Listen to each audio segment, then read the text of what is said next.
আসসালামু আলাইকুম। সবাই কেমন আছেন? আশা করি ভালো আছেন। আজকে আপনাদেরকে একটা নতুন নতুন গাড়িতে এখন অনেকটা সিস্টেম চলে আসছে, নতুন নতুন সিস্টেম চলে আসছে। তো আজকে আপনাদেরকে দেখাবো একটা গাড়ি।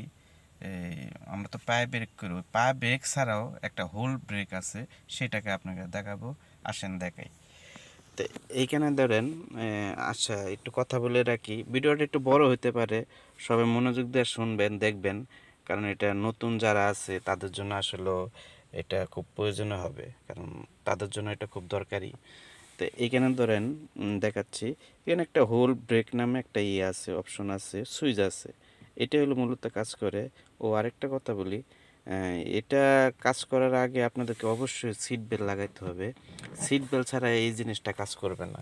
ধরুন আমি লাগাচ্ছি, এটা অবশ্যই সিট বেল্ট লাগাইতে হবে। আপনাকে তারা মেসেজ দিবে, গাড়িতে মেসেজ দিবে যে আপনাকে সিট বেল্ট লাগাইতে হবে।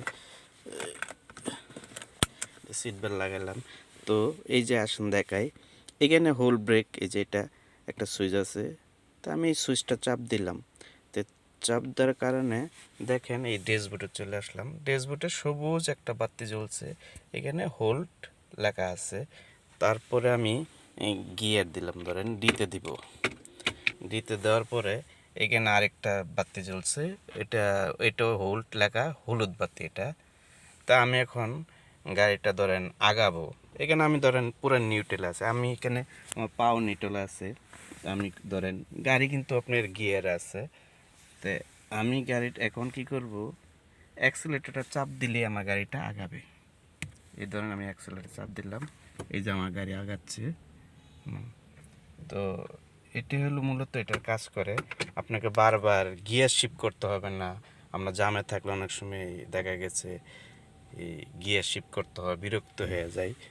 তো এটাই হলো এটার মূল কাজ, খুব ভালো একটা জিনিস। তো আপনারা আমার ভিডিওটা দেখছেন, শেয়ার করে দেন, অন্যজনকে দেখার সুবিধা করে দেন।